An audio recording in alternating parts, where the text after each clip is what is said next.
Hey guys, good day. My name is Tristan and welcome to our vlog.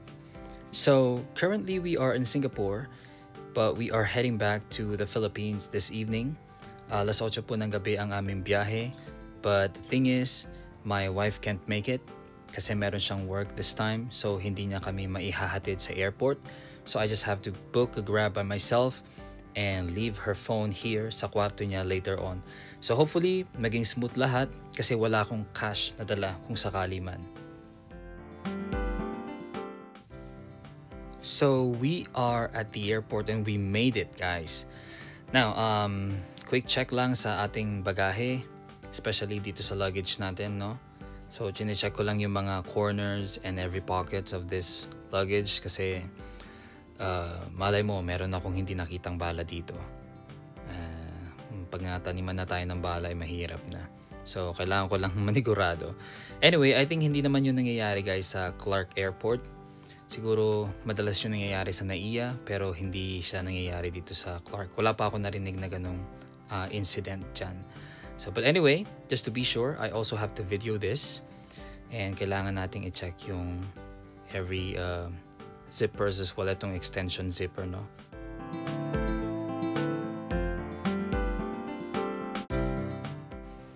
So all set na tayo guys, meron tayong isang luggage at meron tayong isang carry-on bag na will go with us inside the plane kasi nandyan yung tubig namin at ang aming mga pagkain.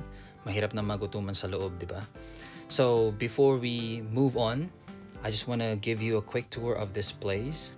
This is Terminal 4 of Changi Airport. So ito yung pinakahuli as far as I know.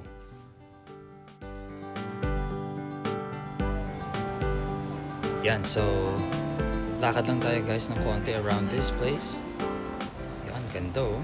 Pasensya na guys sa aking camera kasi nagdidim siya. Hindi siya best camera for vlogging, for videoing like this. Pero anyway, gusto ko lang ipakita sa inyo kung anong itsura nitong Terminal 4. So fast forward ko na ng konti. Ang Terminal 4 is, sabi ko nga kanina, ito na yung pinakahuling terminal na meron. I think they are building the Terminal 5. Pero hindi ko alam kung totoo ba yun or kung may any update na regarding that.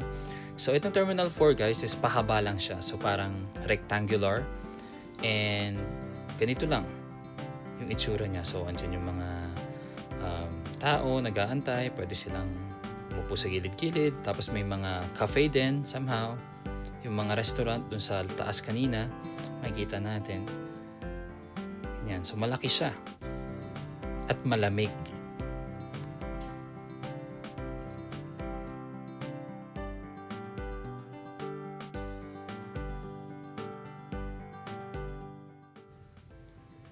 So, eto guys, yung unique sa Terminal 4. Meron siyang ganito. Hindi ko alam ang tawag dito. I think they call it something like clouds. Something like that. So, nagmo-move lang yan ng ganyan-ganyan. So, eto, cafe yan. And, meron isang clouds ulit doon sa kabila.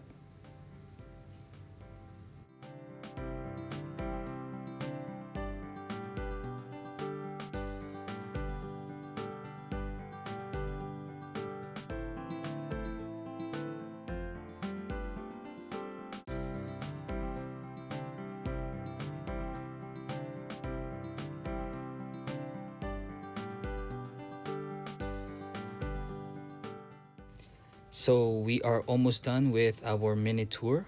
Iikot lang tayo ng kaunti dyan. So, maybe next time, pagbalik namin, doon na lang ako gagawa ng mas mahabang video regarding this terminal. And siguro yung iba pang terminal, like Terminal 1, which is the most famous, 2, and then yung 3. I think yung 3 yata yung isa sa pinakamalaki din. And eto nga, meron tayong nadaanan na refilling station. And nag-refill kasi ako ng konti dyan pero yung anak ko gusto niya rin daw i-try. Kaya wala tayong magagawa guys. Kailangan nating pagbigyan.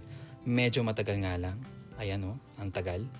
Pero hindi kami makakaalis dito unless masubukan niya yan. Ba kailangan niyang matry.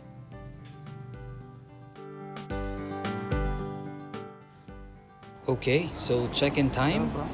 Pero nalimutan ko mag-check-in. So, sinusundan ko tong officer natin na to kasi kailangan niya akong samahan papalabas para i-check-in yung aking check-in luggage. Kalimutan ko guys. No? Buti na lang ang nice nila, and buti na lang din wala yung asawa ko dyan kasi kapag nandyan siya, mayayari ako, papagalitan ako. So finally, we are inside the airport, and this is just right after the screening part. Doon ka may x-ray, yung mga bagahe ninyo, ganyan. Kasi nga, pagka pumasok ka ng airport, hindi ka pwedeng magdala ng 100 ml above na container. Pero dun sa aking luggage, meron akong biniling mga palaman and also lotion ng aking anak, kaya I can't lose them. Diba? Sayang naman kung sakaling itatapong ko lang din dyan, or kailangan kong i-dispose, or kailangan kong ibigay sa kanila, kasi hindi ko sinunod yung rule na no more than 100 ml na container. Yes guys, container yon. Ibig sabihin, kahit kalahati yung laman ng palaman or whatever, kung ano man yung daladala ninyo, sabihin natin toothpaste or kunyari lotion or kung ano mang juice or whatever there, hindi mo pwedeng ipasok yun. Kasi ang basis nila palagi is yung container. So nasubukan ko na yung before na wala yung toothpaste namin, hindi nakapasok, and even yung isang palaman din na binili ko from Singapore. I also asked din pala guys kung ilang beses nangyayari yung mga situations na kagaya ng akin dun sa officer na nag-assist, and sabi niya once or twice daw in a day may mga situations daw sila na ganun. Pero they can't always guarantee na you can go out for the check-in. So I think meron silang condition na kailangang i-meet bago ka pwedeng palabasin. Siguro kung kahina-hinala yung nasa loob ng bag nyo and nakalimutan yung i-check-in, so most probably kakalkalin na siguro nila yung laman ng bag ninyo instead of parang letting you go out for the check-in.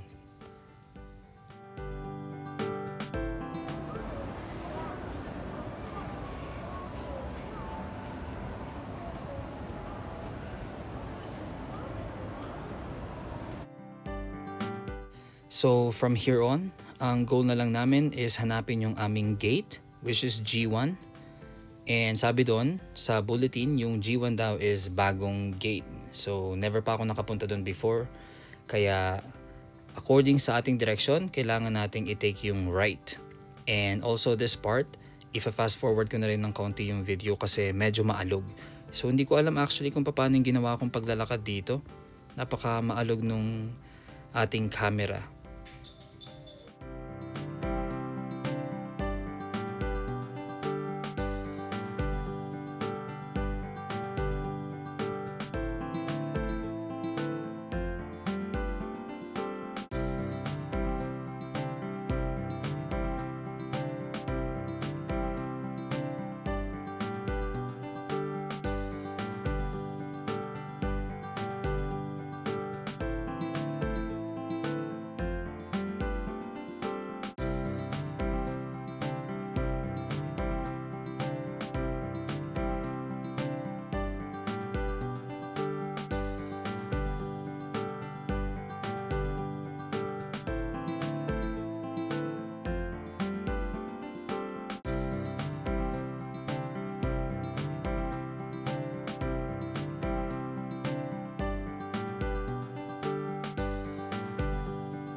At syempre pa, hindi kumpleto ang ating tour kapag hindi natin makikita ang kanilang CR. Guys, ang toilet ng Changi Airport sobrang ganda. Kaya kahit sandali lang, medyo nagmamadali kasi kami dito. So, mapakita ko lang sa inyo ng mabilisan.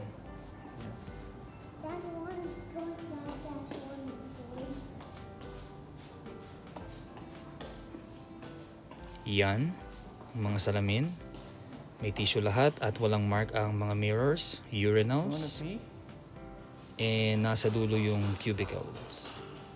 Hindi na ako guys nagbukas ng mga cubicle, okay? Maybe next time na lang pagbalik namin. And one thing also na part of the experience pag pumunta ka ng CR is yung amoy. Sobrang bango guys ng kanilang CR. Kumbaga, pwede ka na talagang matulog dun eh. Maglatag ka na lang ng banig, ng comforter mo siguro. Unan mo and then pwede ka nang matulog. This is my son. He wants to try the dryer. And madalas, pag napunta kami sa ganitong klaseng CR, yan, meron kang way of giving feedback. Palaging pinipili ng anak ko yung happiest face. Yan.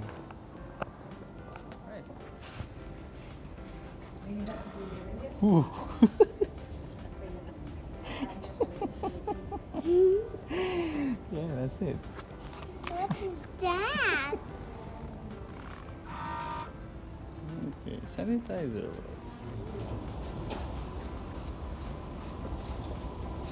Usually, sa mga ganito kalalayong gates, nagpa-provide sila ng walkalator, parang kagaya nito. I'll try this. Yeah, but do you have to hold my hands? What is that, Daddy?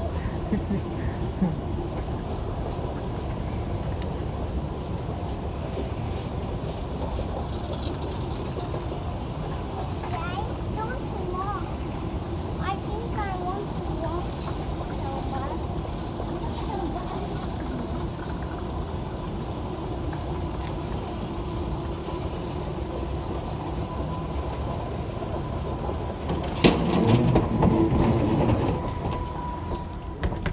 Wow, what is this? That's so cool. Yeah. Oops. It's okay.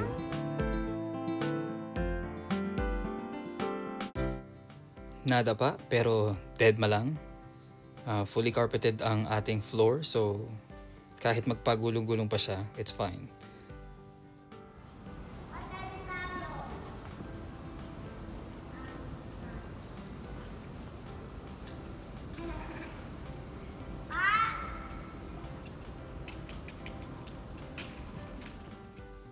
Merienda lang muna tayo ng konti guys. Snacks. Kasi sobrang haba pa ng aantayin nating oras. 2 hours pa bago ang aming flight. Kaya lakad-lakad lang ng konti. Punta dito, punta dyan. Explore muna namin ng kaunti itong area na to.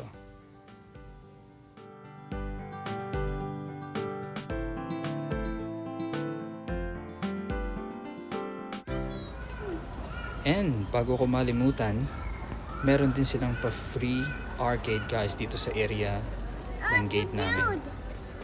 Yan, Metal Slug. Alala ko, ang dami kong inuubos na pera para dito sa game na to nun eh.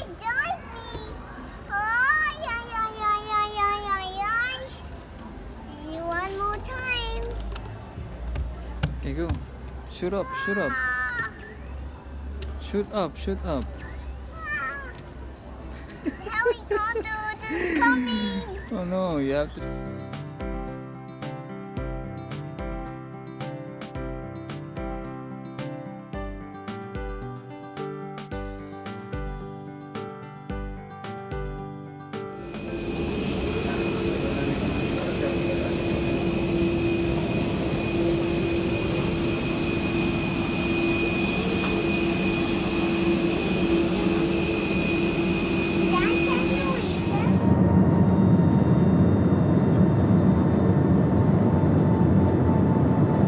Nasa Pilipinas na tayo ngayon. Pasensya na sa aking camera. Hindi yan nakaka-pick up ng magandang video pagka madilim.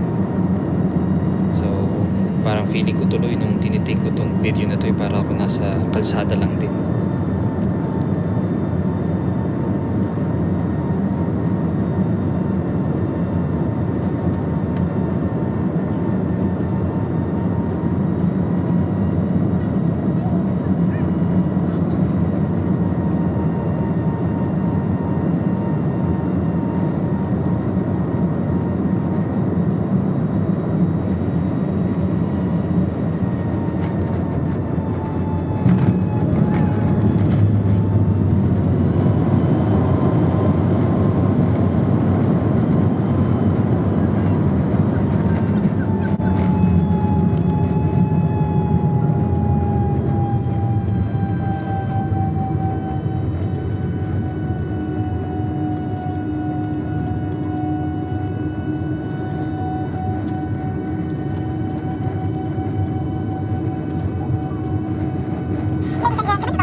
And pagbaba namin, nagmamadali na kami agad na pumunta sa customs para ma-reserve ko somehow yung aming location na pagtutulugan. Kasi alas 12 na guys ng madaling araw at this time. So wala nang biyahe pa Baguio.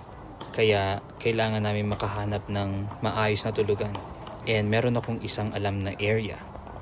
This is the perfect spot na pwedeng pagtulugan dito sa Clark Airport. So ito yung area ng kainan, pero wala masyadong bukas na restaurant kapag ganitong oras. Meron lang isa. Yan, close lahat. So kain muna kami ng konti bago kami matulog. And hopefully makatulog kami na maayos. Nakatulog na nga siya na maayos. Naunahan niya na ako.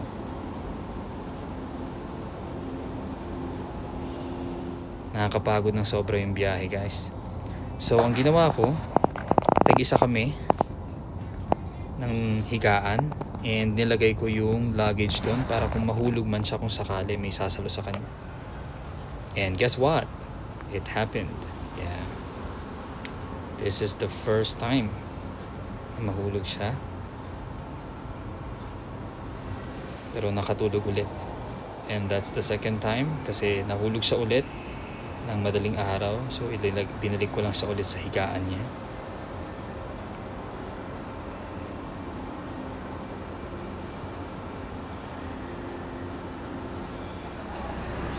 Now at around 7 a.m. lumabas na kami ng airport. Ito yung labas ng airport kasi at 8 meron ng babiyahe ng Baguio. So ito ang aming bus ngayon. By the way, etong bus lang na to ang bumabiyahe from Baguio to Clark ng diretso at Clark to Baguio. So this is a Premier Deluxe bus at meron pa silang pakumot guys, pa-blanket. Tinanong ko dun sa conductor kung pwede bang iuwi. Sabi niya, kukolektahin niya daw bago kami bumaba. So of course meron din silang tubig na binigay at may tig-isa kaming biskwit. Napakaluwag ng upuan. Nilamig na siya. Masyadong malamig sa loob ng bus. Usually pagka galing ka ng Clark wala masyadong tao, kaya empty yung ating bus.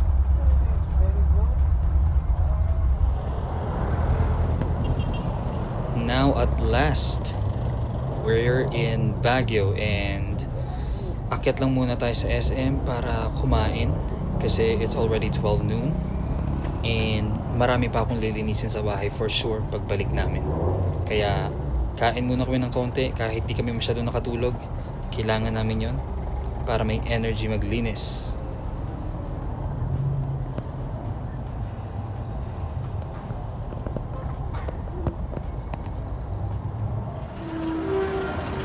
And ganito ang itsura ng SM in usual days. Yan, bakante.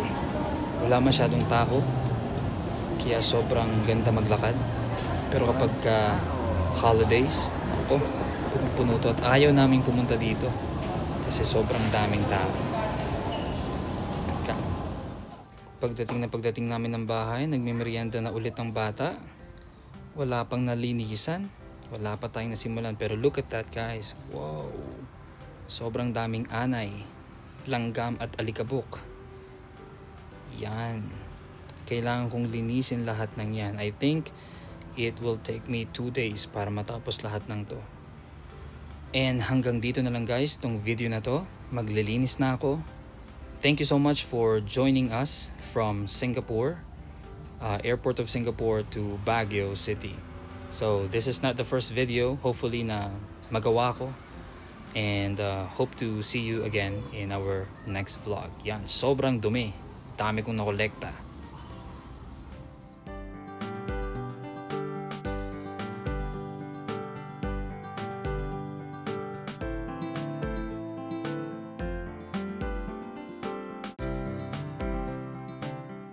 Goodbye. See you next time.